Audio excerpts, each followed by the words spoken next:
And welcome back to the Doremicom channel. We're here with episode 3 of the Roundtable discussion. The topic today, the Painted Mini.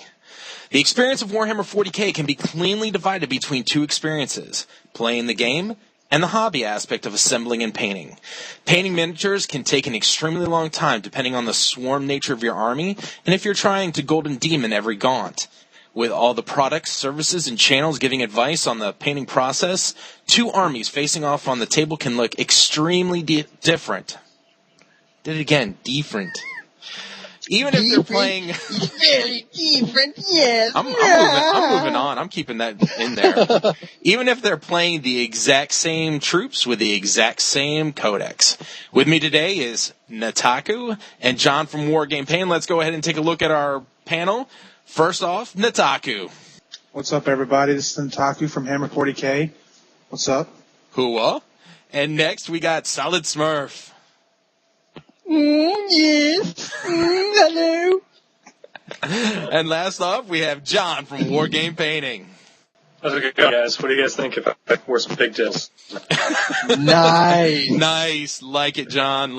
All right, let's move on. We're here, and question number 1 is, on a scale of 1 to 10, 1 being not important at all, 10 being all important, how critical is a painted army to the overall enjoyment of Warhammer 40k? And for this, we're going to move on to Natakue.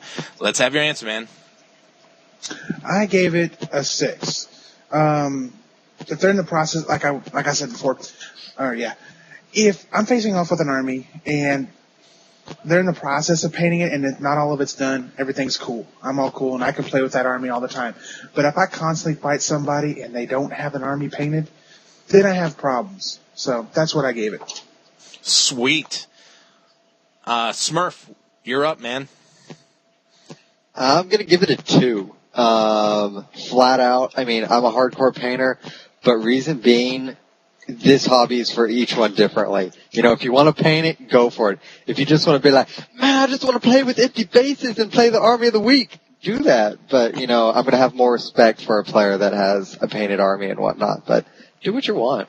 But just a 2 more respect, right? Just a 2.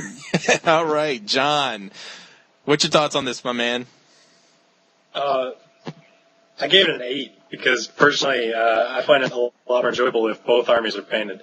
It just adds a little bit more to the game experience for me, and it lets me kind of immerse myself in the game as opposed to just seeing bare plastic on a model. All right.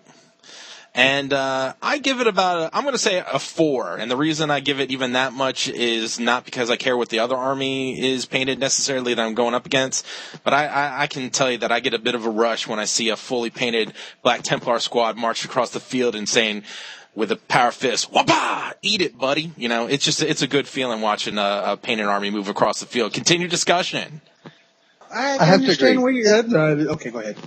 No, I have jump to agree. in. You know, like I said, I have more respect for the painted army, but, you know, I'm not going to knock the little 13-year-old kid that doesn't have the money, you know, to go out and buy all the paints or has to be in school and stuff like that. You know, if he's out there and he's playing and he's having a good time, that's what this game's about. Okay, Smurf, what about your own personal army?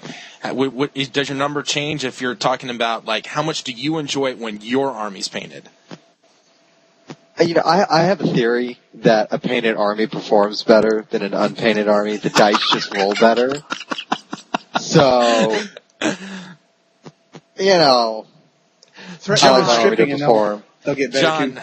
do you feel like the mojo is there when the paint's there? It definitely is. I got to say, if you have a fully painted army, you're going to do a ton better. It's just the dice are on your side. But, I mean, I have nothing against a person who doesn't play with a painted army, but it's just, if they do, it's that much more fun for me. So. And Natakue, how about you, man? Any follow-on thoughts there? Me, it'd be a 10 for my personal army. Personally, I want my army to be on the table, and if it's on the table, I want it to be as painted as much as possible, and I want it to look beautiful. I want it to look perfect. The pretty factor's there for you, huh? Excellent. Okay. Now, I don't know about you guys, but my minis have to earn their paint. When they do well, they earn their paint. Then they get painted, huh? Yeah. They're like, okay, guys, Y'all did well. You took out that squad. You get some paint. You get the love. So that's why you have so many armies. They don't do well, and you're like, I painted you, ship you off, get more. Exactly. So Nice. Question now number for 2. $9.95. We're going to move on. On question number 2, on a scale of 1 to 10, 1 being a horrible idea, 10 being absolutely brilliant. Rate the notion of tournaments having a how well is your army painted score. And for that, we're going to go ahead and move on over to SolidSmurf. You know, I'm going to stick with my answer of a 2. Mainly because this is where you're conflicting of interest. You're going to have your gamers and you're going to have your painters. Usually, most of the time, there are exceptions. Those two don't mix very well. The people who are playing tournaments are the hardcore gamers and are just there to game. All right. John, let's have your take on this, my man. I also gave it a 2. I don't think that you should be penalized for not having a painted army when you go to a tournament, but it should maybe be given bonus points for it. All right. Natakue, what's your take on this? I gave it a 1. I think it's absolutely ridiculous that you go to a tournament to be tactical and generals, and you're rated on how well your army is painted where you win the tournament or not. It's ridiculous, because let's face it, not everybody is going to be an elite painter no matter how much time they put into it. And to be judged on that alone is just wrong in my opinion. So, All right. My take on it is that, like everyone else, I kind of feel like it's pretty low in the scale. I'll give it a 3 just to be a little bit different. But quite honestly, the people that are winning the competitions for painting when they go to a tournament, too often it has nothing to do with how well they actually painted. It has to do with how deep their pockets are. And because of that, I'm thinking that why not just skip that as part of the overall tournament experience? Further discussion. I realized my answer made no sense. awesome. Yeah. That's cool. Awesome. I could be like chili peppers and green balloons, and everyone would be like, oh. Anyways. No, probably Even not. worse. Yeah, but I agree with John. Okay. I think that when you go to a tournament, yes, the army should be painted, but it shouldn't factor into your total score. They should have a separate section, best painted army, you get this. But to factor in if you win the tournament or not should not matter on your painted army. It should be painted, but not how well it's painted. And so what's your take, Natakue, on the fact that most tournaments require 3 paints on minis to even field them? That is not an issue to me. Having at least 3 paints is fine, because I mean, you look at it. We'll take a Space Marine army. They got to have their base coat. They have to have their chest emblem, and then the striping across their shoulder pads. There's 3 colors right there. Okay. I mean, it doesn't have to look pretty, but there's your 3 colors. But then you get the guys that literally they prime black. You know, then they line up their guys and they hold up a piece of cardboard and they go. And they get another color, and they hold up another piece of cardboard, and they go. So they have a black primer, and then you have a yellow stripe and a red stripe, and you have the Rasta Marines, you know. True. That's going to happen, but then it shouldn't matter on their score if they're a better general or not. I agree. I totally agree. And all I think the 3 paint rule does is fund Walmart. And their spray paint. True. I got a back Games Workshop here, or local tournaments for that matter, to have their painted armies. This is a hobby. You're getting into this as a hobby. It should be taken as a hobby, and you should paint your models. So, I mean, that's why I would at least see why they take that as part of the score. I don't agree with it as being part of an overall tournament score, because it should be for how well you are able to use tactics and. But John, your thought is that that the three painted mini makes sense just from showing a little bit of interest in the hobby that you're playing. Right. It's not just I'm going to show up here and I have the most amazing kill everybody list. It's hey, I actually enjoy doing this, and look, I've painted my models to prove that. I kind of like the idea that it requires 3 colors because, like everyone said, it's not super difficult just to get 3 colors on there. And what it does stop is people from buying a new Army tank of the Week right as they're about to play because it happens to be sponsored by a particular game store.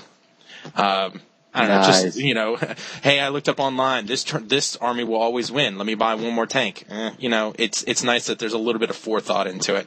We're going to move on to question number 3. On a scale of 1 to 10, 1 being garbage, 10 being the only thing you should use, rate the Citadel GW line of paints, brushes, and painting starter kits. And if you don't give it a 10, what alternatives would you point to? And for this, we're going to jump on over to John from WarGamePainting.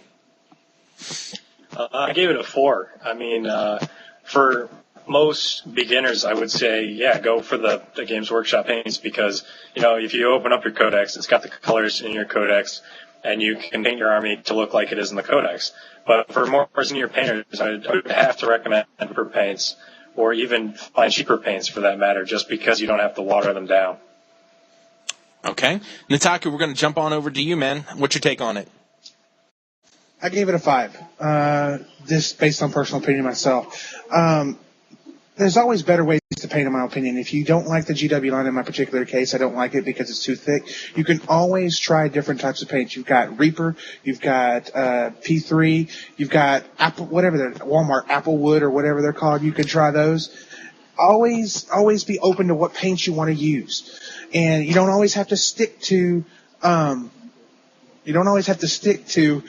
GW. Sorry, I got distracted by Smurf. Sorry. No, I'm laughing understandable. because Dore uses the Apple paint.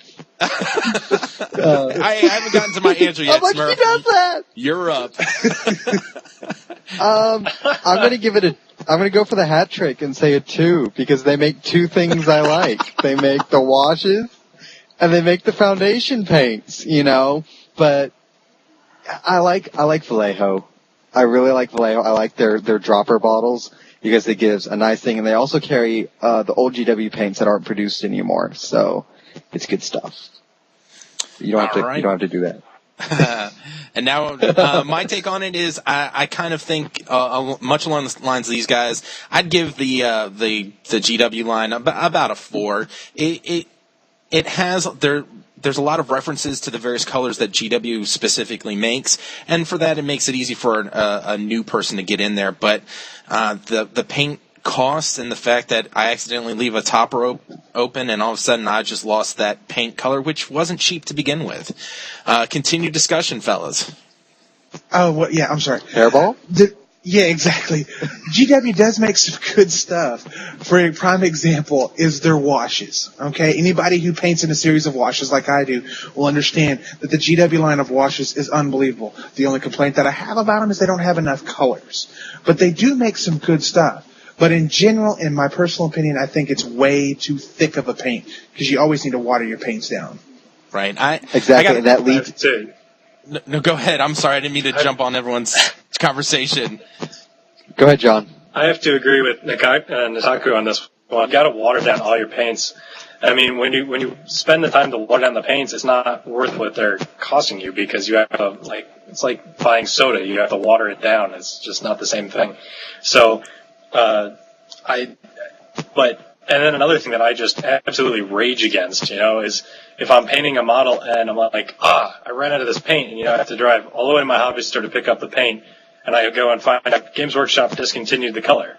It's like, what do you do now? I mean, I'm out of the color. I painted 3/4 of my army that color, and they stopped making it.